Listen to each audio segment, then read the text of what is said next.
नमो बुद्धाय. जेव्हा जेव्हा सिद्धार्थ आपल्या पित्याच्या शेतावर जात असे तेव्हा तेव्हा काही काम नसेल तर तो एकांत स्थानी जाऊन ज्ञानधारणा करण्यात मग्न होत असे. सिद्धार्थाला मानसिक गुण विकासाच्या शिक्षणाची सर्व साधने उपलब्ध करून देताना क्षत्रियाला साजेसा अशा सैनिक शिक्षणाकडे कोणतेही दुर्लक्ष करण्यात आले नव्हते. कारण शुद्धोधन कोणत्याही परिस्थितीत पौरुषासाठी आवश्यक सैनिक शिक्षणाची उणीव ठेवून आपल्या पुत्राचा मानसिक विकास व्हावा अशी चूक कदापिही करण्यास तयार नव्हता. सिद्धार्थ स्वभावताच कारुणिक होता. माणसाने माणसाचे शोषण करणे त्याला कधीच मानवले नाही. एकदा तो सवंगड्यांसोबत आपल्या पित्याच्या शेतावर गेला.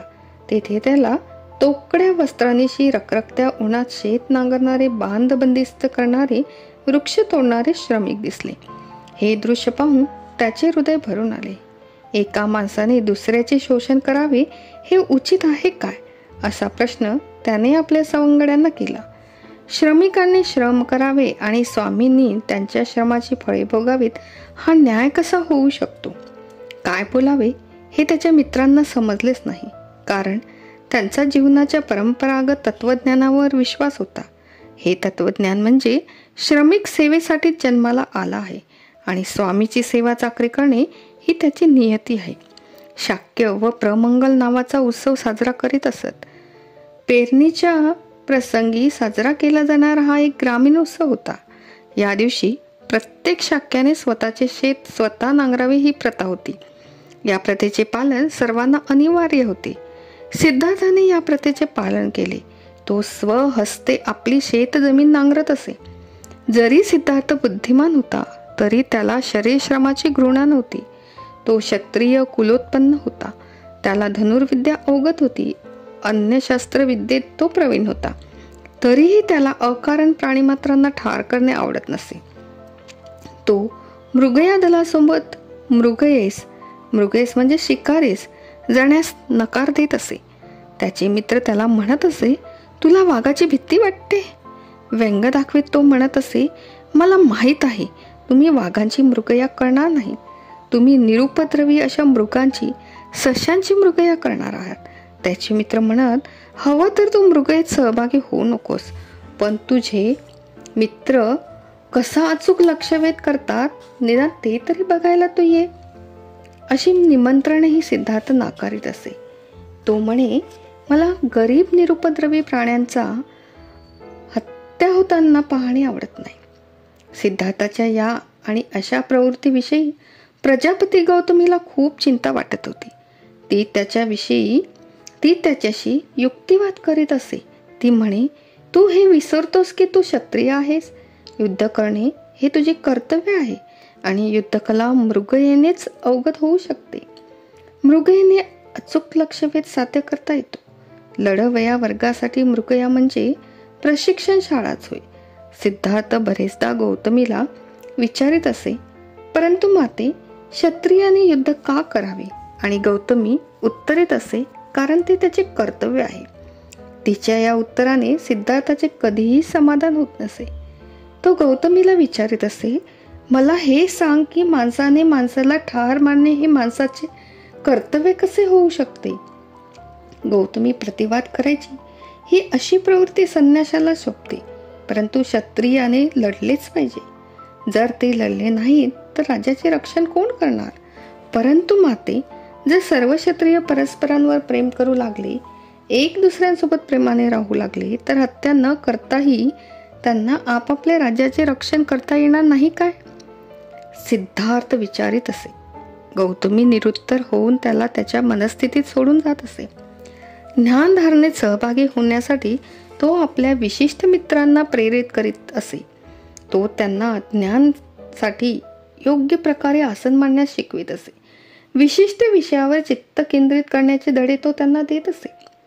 तो त्यांना निवडक विचारांवर लक्ष केंद्रित करण्याचा उपदेश देत असे. मी सुखी हो, माझे गणगोत सुखी होत, सर्व प्राणी मात्र सुखी होत. त्याचे मित्र ही बाब मनाला लावून घेत नसत. ते त्याला हसत असत.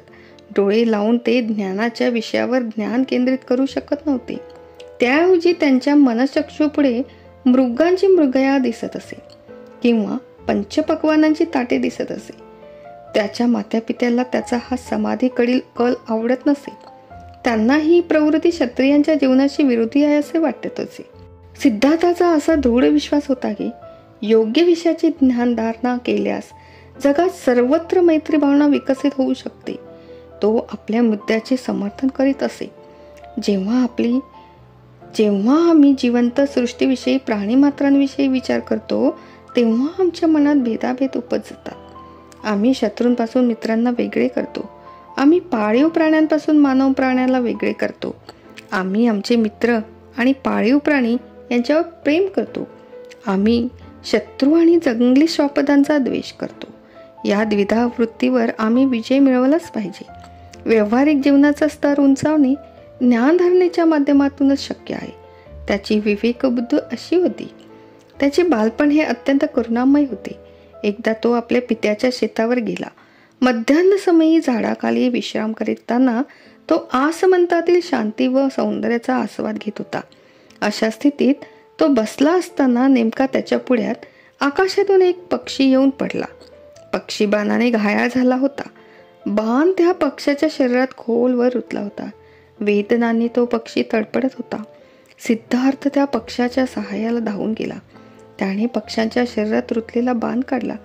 जखमेवर उपचार केला. पक्षाला पाणी पाजले.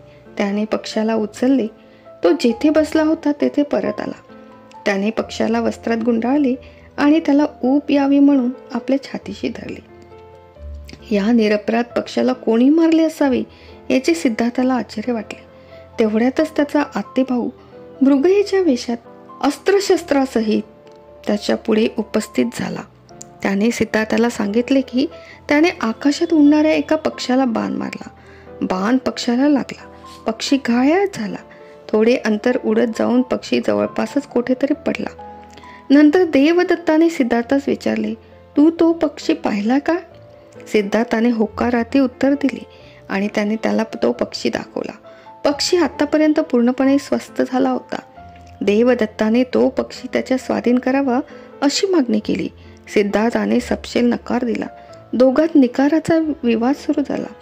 देवदत्ताने वाद मांडला की तो पक्षाचा स्वामी आहे, कारण मृगयेच्या नियमानुसार तो मृगया करतो. तोच त्या प्राण्याचा स्वामी असतो. सिद्धार्थाने मृगयेच्या या नियमाच्या वैधतेला आव्हानच दिले. त्याचा प्रतिवाद असा होता की जो रक्षण करतो त्याला स्वामित्वाचा अधिकार असतो. जो हत्या करू इच्छितो तो स्वामी कसा होऊ शकेल? कोणताही पक्ष माघार घेण्यास तयार नव्हता. हा विवाद निर्णयासाठी लवादाकडे सोपवण्यात आला. लवादाने सिद्धार्थ गौतमाचा युक्तिवाद स्वीकारला. देवदत्त त्याचा कायमचा शत्रू झाला. परंतु गौतमाची करुणा इतकी विशाल होती की आत्तेभावाच्या सद्भावना जपण्यापेक्षा एका असहाय्य पक्षाचा जीव वाचविणे त्याने श्रेयस्कर. सिद्धार्थ गौतमाच्या बालपणी त्याच्या स्वभावातील विविध प्रवृत्ती अशाच प्रकारे व्यक्त होत होत्या.